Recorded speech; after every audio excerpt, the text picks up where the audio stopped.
এখন বাজে 11:52। আমি জাস্ট এডিট করতে বসলাম। Good morning, welcome back to our new blog. আশা করি তোমরা সবাই খুব ভালো আছো, সুস্থ আছো। আর ভালো সুস্থ থাকাটা খুব জরুরি। আজকে প্রচন্ড গরম। তাও আজকে ওয়েদার ফোরকাস্টে দেখলাম যে পরের সপ্তাহে থার্সডে থেকে গরমের পরিমাণটা নাকি একটু কমবে, বাট বৃষ্টির সম্ভাবনা একদমই নেই। কারণ নিউজ রিডার টাইপের লাগছে না শুনতে।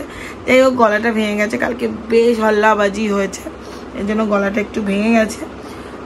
ওটা কোনো ব্যাপার না। আর শীতকালে তো ঠান্ডা জল খাওয়া হচ্ছে, মানে শীতকালে সরি গরমকালে তো ঠান্ডা জল,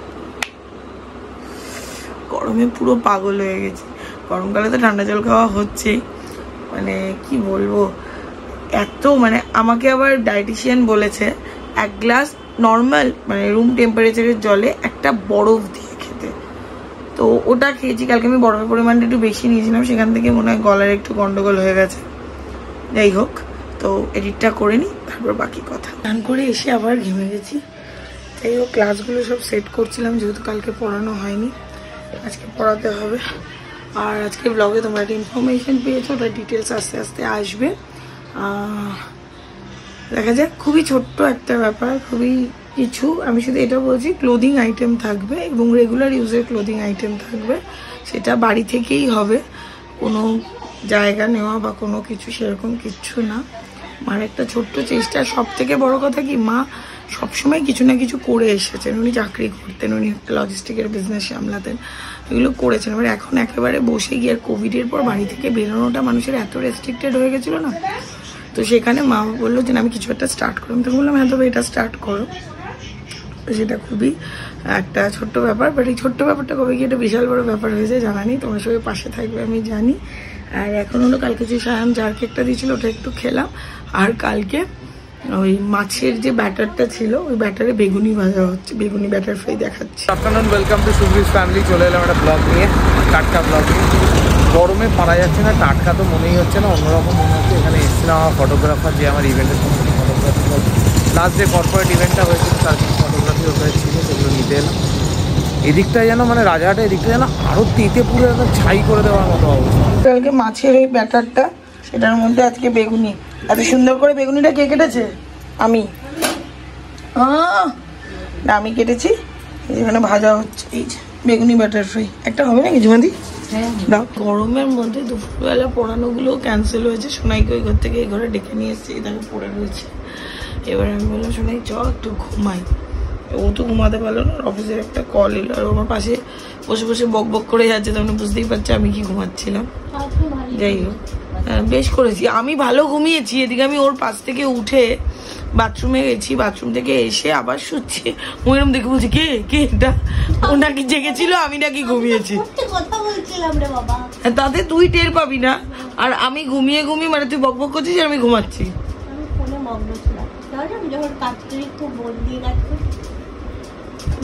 আজে কথাগুলো বল না। যাই হোক, আর গরমের কথা বলে লাভ নেই। যতদূর সম্ভব আশা আছে থার্সডে থেকে নাকি গরমটা একটু কমবে। তার মধ্যে একটা টেনশনের খবর আমি পেলাম যে ISC রেজাল্ট আউটের ডে ফিক্স হয়ে গেছে, মে মাসের 8 তারিখ। বাবা, আমার ছানাগুলোর রেজাল্ট আছে, কি করবে কে জানে। সবকটা তো আবার নেক্সট কি পড়বে সেটার জন্য অ্যাডমিশনও নিয়ে নিয়েছে। তাই তোমার সবাই প্রে করো আমার ছানারা যেন ফাটাফাটি একটা রেজাল্ট করে। কদিন ধরেই চুলদারির অবস্থা খুব খারাপ ছিল, যাই হোক আপাতত এসছি, একটু করে নিই, সময় দিচ্ছি। তারপরে তো আরও অনেকগুলো কাজ আছে, সেই জন্য এখন আপাতত এটা শেষ করি। গরমের মধ্যে আর দাড়ি রাখাও যাচ্ছে না, চুলও রাখা যাচ্ছে না, সব ছোটো ছোটো করে ফেলবো। তখন গরমের পরে আবার ব্লগটা ওপেন করলাম, বাপ ক্লাইন্ট মিটে ছিলাম, সেই জন্য ব্লগটা করতেও পারিনি। আর যা গরম ছিল, তারপরে গাড়ির কাঁচ নামাতেও পারছি না, কোনো ক্লাইন্ট মিট, রাস্তায় মিট, এইসব চলছে। খিদে পেয়েছে, আপাতত খেয়ে নিলাম মালাই টোস্ট 1 প্লেট। আর বাকিটা এই সময় তো বাড়ি যাচ্ছি, বাড়ির জন্য নিয়ে যাই। বসে এখানে গল্প করছি, শুভম এসে ইন্ডিয়ানের এরকম একটা প্যাকেট দিয়েছে, দেখবি এরকম একটা প্যাকেট দিয়েছে। আমি বলছি কি এনেছিস? বলছি বিরিয়ানি। আমি না হালকা, সোনাই আবার আরেক ডিগ্রি ওপরে। কি ভেবেছে? কি ভেবেছিস? সবাইকে একটা প্যাকেট দিচ্ছে, কাপ হবে একটা প্যাকেট করে। ও মা, খুলে দিকে টোস্ট ঘুমলে ও ভেবেছে এখানে তুই কাওয়া এনেছিস, একটা প্যাকেটে কাবাব এনেছিস আমাদের জন্য। তখন যে বলছিলাম যে মালাই টোস্ট খাচ্ছিলাম, সেই মালাই টোস্টটা অ্যাকচুয়ালি আমাদের এখানে ইন্ডিয়ান রেস্টুরেন্টটা হয়েছে কৈখালিতে, অনেকদিন হয়ে গেছে। ওর পাশের যে টি কাউন্টারটা, সেখানে মালাই টোস্ট বিক্রি হয়। তাই ইন্ডিয়ান প্যাকেটে করে নিয়ে এসছে, ওরা মালাইটো ডেলিভারি বলছি, পার্সেল করে দিয়েছে। তা সোনাইয়ের বক্তব্য এর বোধে বোধহয় কাবাব। কোনো সময় ভালো জিনিস খাওয়ার চিন্তা ভাবনা খারাপ নাকি? অবশ্যই না, যা বসে বসে এইসব বসে না, শুয়ে একটা করে প্যাকেট দিয়েছি, কাবাব হয়ে দিয়েছি। এটা হচ্ছে পয়লা বৈশাখ উপলক্ষে খাইয়ে দিলাম তোকে। কালকে সারাটা দিন পড়াইনি, বুধবার দিনও বিকেল বেলাটা পড়াইনি, তো বুধবার দিন সকাল বেলাটাও পড়াইনি, তো দুদিনের পড়ানোটা খুব জমেছিল।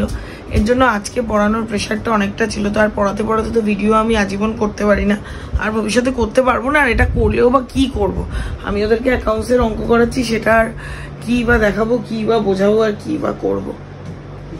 যাই হোক, আর হলো হ্যাঁ, যেটা হলো সব থেকে বড় কথা, যেটা সকালবেলা বলছিলাম, যে এর অ্যাডমিশন চলছে, বিবিএ, বিটেক, বিসিএ, এটা। আর জয়েন্টের তো এক্সাম চলছে। জয়েন্টের এক্সামের পরেও যাদের স্কোর বা কোনো কিছু কম থাকে তারা আগে আগেই ভর্তি হয়ে যাচ্ছে। এখন তো কলেজগুলো ওপেন টু অল।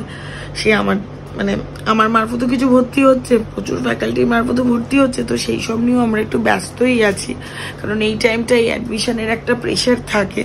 তো তোমাদের মধ্যে কেউ যদি চাও যে আফটার 12 কি করবে, আমি এটা অনেকবার ব্লগে বলেছি, এখন অনেকেই আছো 12-এর ক্যান্ডিডেট বা তাদের মায়েরা আছে, যে কোনো স্ট্রিম থেকে 12-এর পর কি করবে যদি জানতে চাও প্লিজ আমাকে পিং করতে পারো। আমি প্লিজ কেন বলছি, কারণ আমি রিসেন্টলি না দেখেছি খুব ভুলভাল দিকে স্টুডেন্টরা চলে যাচ্ছে, ভর্তি হয়ে যাচ্ছে। কারণ এই টাইমে প্রচুর কলেজের এইচআররা ফোন করে, আর এই টাইমে না কিছু টেম্পোরারি এইচআরকে নেওয়া হয়। তারা জাস্ট ফর কিছু দিনের একটা, তাদের হয়তো ইন্টার্নশিপ চলে, সেটাতে তারা ফোন করে অ্যাডমিশনটা তো করিয়ে নেয়, কিন্তু আলটিমেটলি লাস্টে গিয়ে স্টুডেন্টগুলো জব পায় না। তো ওটাতে খুবই অসুবিধা হয়। দেখো, প্রত্যেকের পয়সার একটা দাম আছে, সেটা আমার বাবা মার হোক, কি আমার স্টুডেন্টের বাবা মার হোক, কি অন্য কারোর হোক, বা তোমাদের ছেলেমেয়ের বা তোমাদের হোক। তো সেই জায়গাটার থেকে প্রত্যেকের টাকা পয়সাটা যেন ঠিক জায়গায় ইনভেস্ট হয়, সের জন্য কারোর যদি কোনো গাইডেন্স লাগে প্লিজ আমাকে কমেন্ট করতে পারো। আমি যদি কমেন্টে জানানোর হয় তোমাদেরকে বলে দেবো। কেউ যদি পার্সোনাল মেসেজ করতে চাও করতে পারো। এনি স্ট্রিম আফটার 12 কি করবে বা আফটার গ্র্যাজুয়েশন কি করবে, এটা প্লিজ একটু চিন্তাভাবনা করে। আমার নিজেরই একটা স্টুডেন্ট, ওর রিলেটিভের থ্রু ভর্তি হয়েছিল কলকাতার একটা রেনাউন্ড কলেজে। এখন ওকে ওই কলেজ না দিচ্ছে ইন্টার্নশিপ, না দিচ্ছে চাকরির জন্য প্রিপারেশন নিতে দিচ্ছে, এমনকি অ্যাটেন্ডেন্সের জন্য খুব আর কি চাপাচাপি অনেক কিছু চলছে। তো যখন তুমি অ্যাডমিশন নাও না, তখন রাস্তাটা খুব সুন্দর থাকে, সব কিছু হয়ে যাবে ম্যাম। ইভেন কলেজগুলোর ফ্যাকাল্টির এইচআররা এটাও বলে, ম্যাম কোনো টিচার লাগবে না। আলটিমেটলি এটা হয় না গো, প্রাইভেট টিউশন অনেকেরই লাগে, হয়তো অনেকের লাগে না। সেটা অনেক, তখন রাস্তাটা দেখায় এত সুন্দর, কিন্তু এর পরে গিয়ে রাস্তাটা আর ওই সুন্দরটা থাকে না, কলেজটাতে যেতেও ভয় লাগে। সেই জন্য বলছি প্লিজ কিছু খারাপ হওয়ার আগে যদি মনে করো যে হ্যাঁ একটু কথা বলে নি, বলতে পারো। এই হেক্টিক দিনটা ছিল, কালকের দিনটা আমি আর শুভম একটু কিছু শিডিউল করার চেষ্টা করছিলাম, আর জানি না কতটা কি হবে। কালকেও কতগুলো কাজ আছে, আর কালকে একটা পেডিস্টাল ফ্যান কেনার ইচ্ছে আছে। পেডিস্টালই তো বলে স্ট্যান্ড ফ্যানগুলোকে, তো ওটা কেনার ইচ্ছে আছে, কারণ এই ঘরের এসিটা খুব একটা কাজ করছে না। আমি বলছিলাম এসিটা মানডে সার্ভিসিং হবে, সেটার পর ফ্যানটা কিনতে, কারণ বেকার একটা ইনভেস্ট করে আর ঘরটাও জুড়ে থাকবে, এমনিতেই ঘরটাতে জায়গা নেই, তাই কোনো লাভ নেই। দেখি কি ডিসিশন হয়। আর গরমটা তো মারাত্মক পড়েছে। স্যাটারডে সানডে সবাই খুব সাবধানে থেকো, কারণ বলছে অনেক গরম পড়বে, মোটামুটি 43, 45 এরকম থাকবে টেম্পারেচার। অরেঞ্জ অ্যালার্ট অলরেডি দিচ্ছে, এবার হয়তো রেড অ্যালার্টও দেবে। সবাই প্রচুর জল খেও, গ্লুকোজ খেও। বাড়িতে হয়ে ফ্রেশ ট্রেশ হয়ে তারপরে এলাম। বাড়িতেও যা গরম লাগছে, কন্টিনিউ এসিও সবসময় চালানো যাচ্ছে না, আর আজকে যা গরম আর করা যাচ্ছে না। দাদা এলো, তারপরে আবার এখন বাড়ি ঢুকছে আপাতত। ওই যে দাঁড়িয়ে আছে, আমি আয়া করছি, কন্টিনিউ আসছে, অর্ধেক আসছে, অর্ধেক দাঁড়িয়ে আছে। যাই হোক, এখন বাড়ি ঢুকি। প্রচণ্ড গরম বাইরে, বাইরে দাঁড়িয়ে আছি। সারা বাড়ির এদিকে চারিদিকে শুধু এসির আওয়াজ, আউটারে এসির আওয়াজ, এসি চলছে। আর তার মধ্যে ভোল্টেজ লো হয়ে যাচ্ছে, বারবার লোডশেডিং হয়ে যাচ্ছে। যাতা অবস্থা একদম, কাল থেকে তো বলছে নাকি 45 ডিগ্রি কাছে টেম্পারেচার থাকবে, ফিল লাইক। জানি না কী হবে, দেখা যাক। আপাতত বাড়ি ঢুকি, খুব খিদে পেয়েছে, খেতে হবে। ডিহাইড্রেশনও হচ্ছে। প্রত্যেকে খুব হাইড্রেট রেখো নিজেকে, প্রচুর জল খেও, প্রচুর প্রচুর প্রচুর পরিমাণে জল খেও। আমরাও খাচ্ছি, মাঝখানে একটু ঠান্ডা জল খেয়েছিলাম, সেই জন্য গলাটা একটু বসে গেছে। ঠিক আছে, একটুখানি হয়। আর কালকে থেকে আমার আবার নতুন ডায়েট শুরু হচ্ছে। গরমের জন্য ডায়েটটা খুব স্মুথ দিয়েছে, আর গরমে ওজনটা কম থাকাটাই ভালো। যত মোটা হব তত বেশি গরম লাগবে। আর আমাকে এবারের ডায়েটে একটা জিনিস খুব মেনশন করেছে, 45 মিনিটস একদম হাঁটা। এটা আমাকে হাঁটতেই হবে, যদি একদিন অন্তর একদিন হয় তাও আমি চেষ্টা করব এটা মেনটেন করার। আর অভ্যেস হয়ে গেলে দেখো এটা রেগুলার বেসিসে হবে। তো আজকে ব্লগটা আর বাড়ানোর মতো কিছু নেই, বা আর এখন কোনো অ্যাক্টিভিটিসও নেই। আমাকে এখন পুরো বসে নোটস লিখতে হবে, কারণ কালকে সকাল 10টা থেকে আমার পড়ানো আছে। কালকে আর ওই বাড়ি যাবো না, সব অনলাইন করিয়ে দিয়েছি, কারণ এত গরমের মধ্যে ছেলেমেয়েগুলোকে ডেকেও খুব কষ্ট দেওয়া। ভালো থেকো, সুস্থ থেকো, ভালো রেখো, সুস্থ রেখো। গুড নাইট, শুভরাত্রি, টাটা।